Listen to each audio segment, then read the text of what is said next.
السلام عليكم ورحمة الله وبركاته. الحمد لله رب العالمين وبه نستعين والصلاة والسلام على رسوله الكريم أما بعد. أعوذ بالله من الشيطان الرجيم. بسم الله الرحمن الرحيم. وقال الله تبارك وتعالى إن الله لا يغفر أن يشرك به ويغفر ما دون ذلك لمن يشاء. عزز نوجوانان اسلام، عزیز طلبہ کرام، رب العالمین کو بے پایا شکر اس کا احسان ہے جس نے ہمیں دین اسلام کو سیکھنے، سمجھنے اور عمل کرنے کی توفیق نصیب فرمائی۔ اللہ رب العالمین ہمیں دین اسلام پر عمل کرنے کی توفیق نصیب فرمائے، آمین۔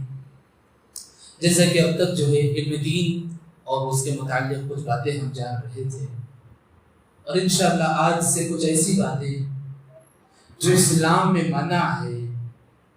بعض علماء نے لکھا ہے یہ وہ ایسے اعمال جن کے ارتکاب سے بندہ وہ حرکتیں کرنے کی وجہ سے اسلام سے بھی خارج ہو جاتا ہے، اللہ ہماری حفاظت فرمائے۔ لیکن ان اعمال کا جاننا ہر مومن اور مسلمان پر ضروری ہے۔ کیوں ضروری ہے؟ کیونکہ ان اعمال کو جاننے کی وجہ سے بندہ ان اعمال کے کرنے سے بچتا ہے۔ صحابہ اکرام رضی اللہ عنہم اجمعین کی کیفیت حذیفہ بن یمان رضی اللہ عنہ کہتی ہیں کان الناس یسألون رسول اللہ عن الخیر وکنت اسألہ عن الشر مخافۃ ان یدرکنی۔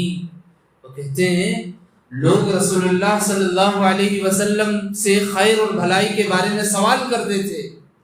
اللہ اکبر، صحابی رسول کی کیفیت دیکھیے، وہ کہتے ہیں میں شر یعنی برائیوں کے متعلق اللہ کے نبی سے پوچھتا تھا۔ کیوں؟ تاکہ میں ان برائیوں سے بچ کر کے زندگی گزاروں۔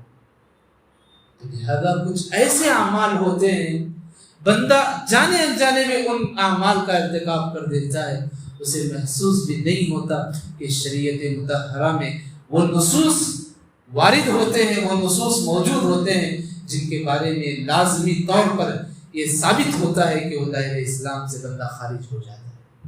اسے مثال کے طور پر بعض لوگوں نے نواقض اسلام کے نام سے نام دیا۔ نواقض اسلام کیا ہے؟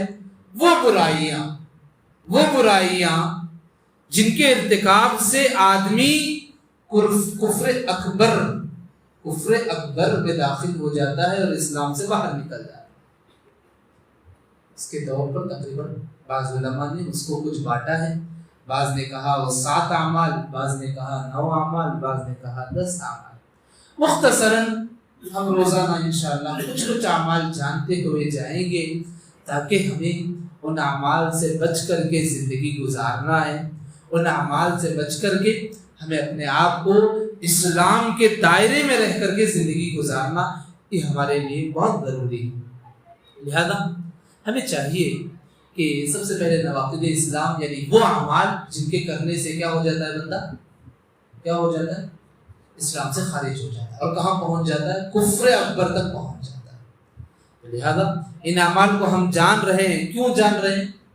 کیونکہ اس سے بچ کے رہنا ہے۔ مثال کے طور پر ایک بتا دوں آپ کو، نواقض یعنی بعض طور پر عمومی طور پر سارے لوگ کیا جانتے ہیں، نواقض وضو جانتے ہیں۔ لفظ وہ بھی وہی لفظ ہے، یہاں بھی وہی لفظ استعمال ہوا ہے، یعنی وضو آدمی حالت وضو میں رہتا ہے لیکن وہ کام کرنے کی وجہ سے کیا ہو جاتا ہے، آدمی پاکیزگی کی حالت سے باہر نکل جاتا ہے، پھر اسے کیا کرنا ہوتا ہے، وضو کرنا ضروری ہوتا ہے۔ تو ایسے ہی بالکل نواقض اسلام آدمی کچھ ایسی حرکتیں کرنے کی وجہ سے دائرہ اسلام سے نکل جاتا ہے، اسے پھر سے جو ہے کلمے کا اعادہ، کلمے کو پھر سے دہرانا، پھر سے شہادتین کا اقرار کرنا، اور پھر سے جو ہے کلمے طیبہ کا اقرار اور شہادتین کے اقرار کے بعد دائرہ اسلام میں داخل ہوتا ہے۔ تو لہذا یہ بڑے بڑے اعمال ہیں جن کو جو ہے ہمیں جاننا بہت ضروری ہے۔ ان میں سے ایک عمل ہے جن کے تعلق سے آج مختصراً ہم سننے کی کوشش کریں گے، وہ ہے شرک۔ شرک کیا ہے؟ اللہ رب العالمین کی ذات کے ساتھ کسی کو شریک کرنا، یہ شرک کہلایا جاتا ہے۔ اللہ کی ذات کے ساتھ کسی کو شریک کرنا یہ شرک کہلایا جاتا ہے۔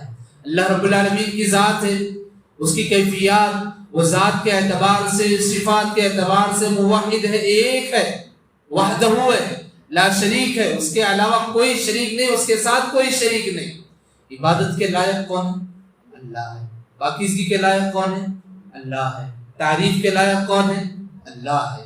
اور جس کی عبادت کی جائے وہ کس کے لائق ہے؟ ساری عبادتیں صرف اللہ کے لائق، ساری عبادتیں۔ اللہ کے علاوہ کسی اور کی عبادت کرنا، اللہ کے علاوہ کسی اور کو معبود سمجھ لینا، معبود جس کی عبادت کی جاتی ہے، یہ شرک کہلایا جاتا ہے۔ میرے بھائیوں، یہ شرک بہت بھیانک جرم ہے، اور آدمی مشرک اس وقت ہوتا ہے جب وہ پاگل ہوتا ہے۔ مشرکین کی کیفیت قرآن میں جہاں جہاں ذکر کیا گیا، کہا گیا کیا وہ عقل نہیں رکھتے؟ کیا وہ عقل نہیں رکھتے؟ دیکھو، شرک کے بہت سارے اقسام، مثال کے طور پر شرک اکبر سے شرک اصغر سے تعبیر ہوتی ہے، انشاءاللہ اس بارے میں ہم تشریح سے سنیں گے۔ دیکھو، سب سے پہلی چیز، اللہ کی ذات کے ساتھ کسی کو شریک ٹھہرانے والا یہ مشرک ہوتا ہے، مشرک ہوتا ہے۔ اللہ کے نبی صلی اللہ علیہ وسلم نے بہت ساری حدیثیں، بہت سارے مقامات پر کہا کہ فلاں بندہ جب کوئی کام کرتا ہے گویا اس نے شرک کیا، گویا اس نے شرک کیا۔ جب بندہ شرک کا ارتکاب کرتا ہے تو اسے چاہیے کہ مرنے سے پہلے توبہ لازمی طور پر کرے، توبہ لازمی طور پر کرے، کیونکہ بعض چھوٹے چھوٹے گناہ ایسے ہیں جو بغیر توبہ کے معاف ہو جاتے ہیں، لیکن شرک ایک ایسا گناہ ہے، ایسا عظیم جرم ہے جس کے لیے توبہ لازمی ہے، اور توبے کے بعد بھی یہی کیفیت کہ اگر اللہ چاہا تو اس بندے کو معاف کرے گا، اللہ نے چاہا تو اس بندے کو معاف کرے گا۔ اللہ اکبر، کتنا بڑا جرم ہوگا جی، کتنا عظیم جرم ہوگا، جس کے تعلق سے قرآن نے کہا ان اللہ لا یغفر ان یشرک بہ ویغفر ما دون ذلک لمن یشاء، کہ رب العالمین شرک کو معاف نہیں کرتا، اس کے علاوہ جو گناہ ہے، جو غلطیاں ہیں، اللہ اس کو معاف کر دیتا ہے۔ دیکھو کتنی لاپرواہی ہماری زندگی میں ہے۔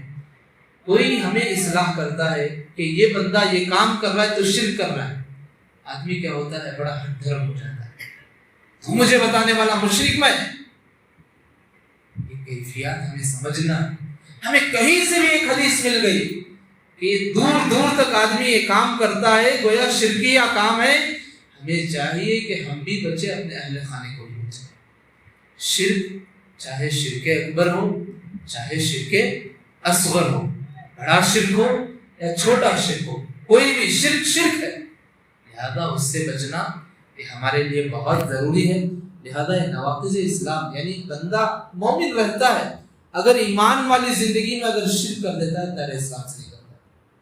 اور ایک اور بات لازمی طور پر جاننا ہے کہ ہمیں معلوم ہے بندہ مشرک، شرک کرنے والا ہے، ہمیں بالکل شریعت اسلامیہ تعلیم نہیں دیتے کہ ہمیں ظاہر سی طور پر وہ بندہ جو کلمہ گو ہے اسے اس کے منہ پر ہم مشرک کریں۔ ہمیں معلوم وہ شرک کرتا ہے، ہمیں معلوم وہ گناہ کرتا ہے، لیکن اس کو مشرک لفظ سے اور خصوصی طور پر لفظ کافر سے اس کو مخاطب کرنا اسلام میں منع ہے۔ تو لہذا اس کی اصلاح کریں گے، اس کے لیے دعا کریں گے، اسے بتائیں گے کہ شرک کیا ہے، کیونکہ لوگ عمومی طور پر شرک کرتے ہیں لا یعنی طور پر، اسے انہیں محسوس نہیں ہوتا۔